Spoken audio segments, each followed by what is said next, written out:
Bonjour tout le monde. Alors aujourd'hui, une petite vidéo, on va dire, très succincte.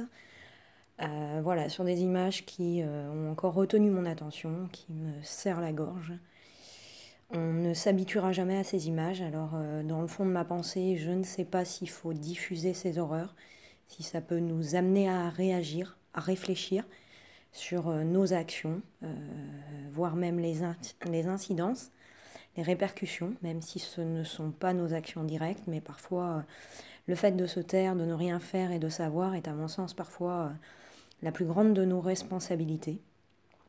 Donc j'ai voulu revenir sur un article qui concerne alerteinfo.net, voilà, qui diffuse des images très choquantes et me pousser à me questionner sur, même si c'est un constat depuis très longtemps, mais quelle efficience de l'application et du respect des droits de l'homme, de nos enfants, de la lutte contre le blanchiment, de la fraude, du terrorisme, du financement des guerres, des armes et autres.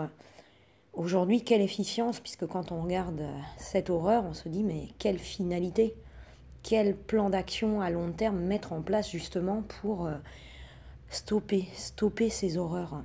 Qu'est-ce qu'on peut faire?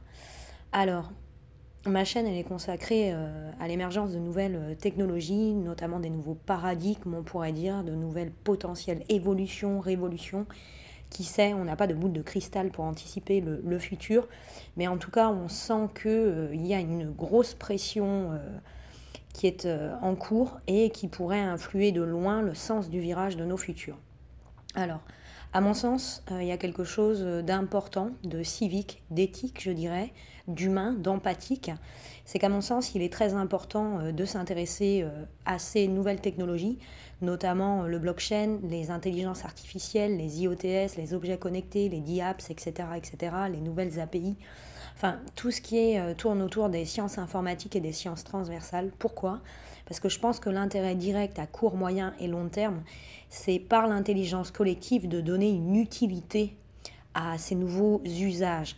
Faire en sorte que l'on réfléchisse non pas aux gains, aux bénéfices, aux plus-values court terme qu'on pourrait faire et qu'on pourrait s'octroyer de par l'utilisation de ces nouvelles technologies, mais plutôt réellement s'interroger sur comment utiliser ces nouvelles technologies justement pour protéger nos enfants.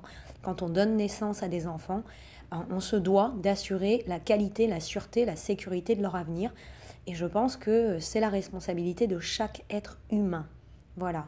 Donc les nouvelles technologies blockchain, à mon sens, en fait, c'est des grands registres, des grands cahiers de comptes, appelez-les comme vous voudrez, décentralisés, dénués de tiers de confiance, etc., etc., centralisés, même si pour autant la centralisation pourrait s'opérer sur ces nouvelles technologies. Enfin bon, bref, il est grand temps de s'intéresser à ces nouvelles technologies, car je pense qu'à nos jours, il faut imposer ces nouvelles technologies et essayer de les déployer au plus haut des sommets de la pyramide pour pouvoir contrôler, identifier, auditer en réel, voilà, les flux financiers, savoir qui fait quoi, quand, comment, pourquoi, vers où, et justement pour empêcher toutes ces personnes et ces sujets, acteurs du blanchiment, fraude, terrorisme et des ventes d'armes, de pouvoir être identifiés.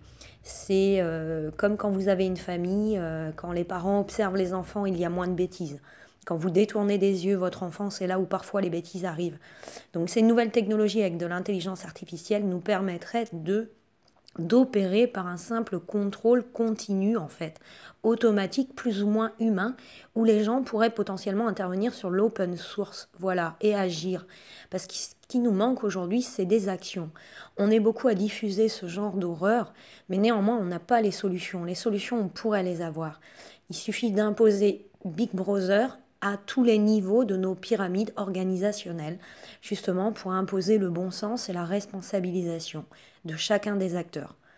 Voilà pourquoi souvent j'évoque ces technologies du blockchain, parce que je pense que, outre la spéculation autour de ces nouvelles technologies, il y a bien d'autres choses qui présenteraient beaucoup plus d'intérêt collectif, et notamment pour la sûreté et sécurité de nos enfants, qui mériteraient d'attirer notre attention. Donc voilà, alors je vous avais parlé que j'étais en train de rédiger un ouvrage. Alors effectivement, aujourd'hui mon ouvrage, voilà, il fait à peu près 250 pages. Je vous avouerai que je l'ai fini depuis à peu près 2 mois, sauf que je suis passée à autre chose et que je ne l'ai pas encore diffusé. Cet ouvrage, il sera gratuit parce que je ne suis personne, j'ai pas la science infuse et donc du coup, si je diffuse mes informations dès que je trouve le temps, ben, ce sera avec plaisir. Et ce sera complètement gratuit parce que sûrement cet ouvrage il est bourré d'erreurs. Puis je ne suis qu'un être ADN reptilienne, donc forcément je ne peux pas être objectif à 100%.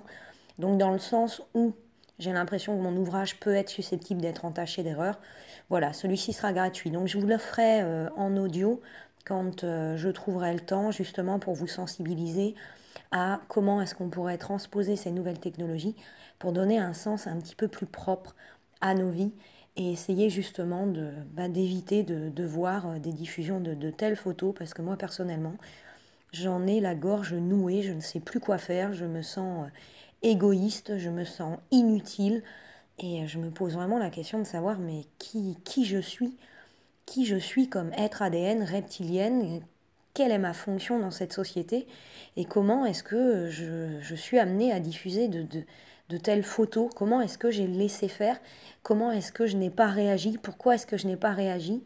Et voilà, moi personnellement, je porte beaucoup de culpabilité. Et si des tiers de confiance institutionnels ou autres m'écoutent, s'il vous plaît, vous qui avez des diplômes, vous qui avez des responsabilités, s'il vous plaît, quand vous pensez à vos enfants, pensez également à protéger les enfants de ce monde en regard à votre propre responsabilité. On a besoin d'acteurs qui sont écoutés. Voilà, moi personnellement, j'essaie de lutter avec mes faibles moyens, j'essaie de me débrouiller. Néanmoins, c'est pas facile d'agir quand on est citoyen. C'est pour ça que je crois dur comme fer à l'intelligence collective. Car si chacun agissait dans le sens de la protection des autres et de l'empathie vers les autres, se mettre à la place des autres et mettait en place peut-être plus de dossiers pour respecter et appliquer droit, liberté, justice, parité et équité, peut-être qu'on arriverait à avancer un tout petit peu. Et j'espère que des porteurs de projets, sur des projets tels que des technologies blockchain, intelligence artificielle et autres, sont vraiment très sensibilisés à ce point et réfléchissent dans le sens de la protection collective pour le bien de tous. Voilà. Les droits fondamentaux, les libertés fondamentales et également la protection du bien commun. Et j'appuie un autre risque majeur à mon sens, les guerres, les montées de tyrannie, les génocides, mais attention également à une denrée qui est, à mon sens, qui a peut-être plus de valeur que l'or jaune. C'est bien l'or bleu, c'est l'eau. Et aujourd'hui, par exemple, il va falloir, je pense, dans notre futur très proche, s'inquiéter de comment protéger et préserver cet or bleu, parce que chacun devra avoir accès à cet or bleu. Et aujourd'hui, on constate que sur tout le continent et cette planète, ce n'est pas le cas de figure.